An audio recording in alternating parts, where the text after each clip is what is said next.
This is the Last Picture Show with Rahim Khan, and today I'm reviewing Greenland 2 Migration. Sorry. I'm not a fan of Gerard Butler. I'm not a fan of any of his movies, and particularly not because he attends these IDF fundraiser balls. But I remember when Migration, the first one, came out, starring, of course, himself, Monica Baccarin, if that's how you pronounce her name, and directed by Rick Roman Waugh. I was like, okay, this is going to be a lot like, what's it called, White House Down or something like that. Something in the same vein of, what's it called? Oh, Lord. The Armageddon, not really a thinking man's film, but something that you just watch and you instantly forget. But I was pleasantly surprised. That movie was very unlike a Gerard Butler movie and was very unlike the kind of disaster films that we're used to. I mean, if on the one hand, it's like chalk and cheese, right? If on the one hand you had Armageddon, on the other hand you had Deep Impact. Now, unfortunately, Deep Impact was buried under the rubble that was Armageddon, because sort of Armageddon was this big summer blockbuster, made a splash, Aerosmith song, Bruce Willis, Liv Tyler, Ben Affleck, all-star cast, right? Very different movie. Deep Impact, on the other hand, was, I would say, it had a lot more, forget realism. I think it just had, I was going to say the word that keeps on coming to my mind, it had a lot more nuance to it. But I don't think it was even that. There was just something about that movie that, I mean, took itself seriously, as opposed to, Armageddon, in which you had, sort of roughnecks going out into space to save the planet Earth.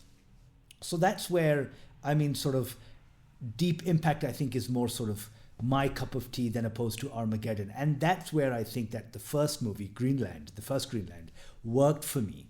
Because the thing is that it wasn't, yes, of course it was, end of the world scenario, disasters, set pieces, quite interesting. But then I think it was told without effect. It was told without the kind of sensationalism that you kind of associate with this genre. And fundamentally, I think the story kind of did work, because the thing is that here is a family that's thrust into an impossible situation, and somehow or the other, they have to make it work. I mean, yes, it does kind of, it wants to sort of appeal to your humanity. It wants to sort of tug at your heartstrings. That moment sort of at the end, not at the end, but sort of before they head out, where they meet where they meet the father-in-law, the lady's father, Scott Glenn's character. And he says, goodbye, sunflower. And I hate in these movies when they have these pet names for one another. The thing is that if it's sort of over the course of a movie, if you do get to hear sort of somebody saying pet or child or bud or spud or anything, sort of some affectionate term that you do have for your child. But if you just hear that once, it feels very affected. It feels like an affectation. But nonetheless, I really appreciated that movie, especially the storyline, that subplot of the child being kidnapped by that other couple. That was really well done. I thought adding that, very good. And of course, that movie ended on a somewhat upbeat note, of course, opening the door for a sequel that somehow or the other the Earth has kind of, recovered, or at least sort of, the dust has somewhat settled, and maybe humanity has a chance. Of course, now we pick up, I think, is it 5 years after the fact? Something like that. 5 years, I think, yes. We now return to the same couple, Gerard Butler and Monica Baccarin, with a now teenage son, and they're all holed up in this, in that Greenland bunker, which, sort of, if you are Donald Trump, you need even more rapaciously. This is something that you must have, right? Because sort of it's where the Trumps are going to ride out the apocalypse. But okay, so that's the scenario, right? And the thing is that while on the one hand there are sort of signs of life, the Earth is somewhat returning to normal. Generally, everything's in pretty bad shape.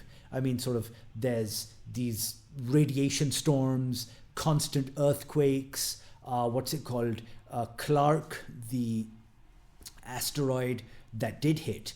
There's a false ring now, like Saturn, sort of orbiting the Earth, and every once in a while, sort of bits and pieces get sucked into Earth's gravity, and boom, boom, boom, boom, boom. You have these constant asteroid showers as opposed to meteor showers. So that's the situation right now. And of course, as the term implies, there is going to be some migrating being done. But before all of that, should you watch this in the cinema, should you stream it, or should you skip it? Well, seeing as how it's just been released, yes, most definitely. If you like the first, if you are a fan of the genre, disaster movies, then I would recommend this movie. Watch it in the cinema. This is a pretty effective, competently done sequel. And you know how sequels are. I mean, either they ruin the legacy of the first, or they best them. And in this case, I'm not saying that of course, it does not do the latter. It most definitely adds to the story, because there's this whole new sort of pie in the sky. There's this whole new sort of Greenland, and I say that sort of with air quotes and inverted commas. And now these people have to get to there. So the thing is that I liked it. I think that it's like a solid B+ movie, because it does follow that same trajectory that the first movie did. So it's a very linear plot, in that, they now have to sort of leave. I'm not okay. Sorry, that was a bit of a spoiler, but it's okay. We're okay with that. They now have to leave their sort of the safety of the Greenland bunker and now go to this other place, and sort of that means they have to get to Europe, and sort of it follows sort of this very straight trajectory, the movie. So that's where sort of it's similar to the movie, and of course along the way, sort of there are both natural and human impediments and threats. So they have to deal with that stuff. There are,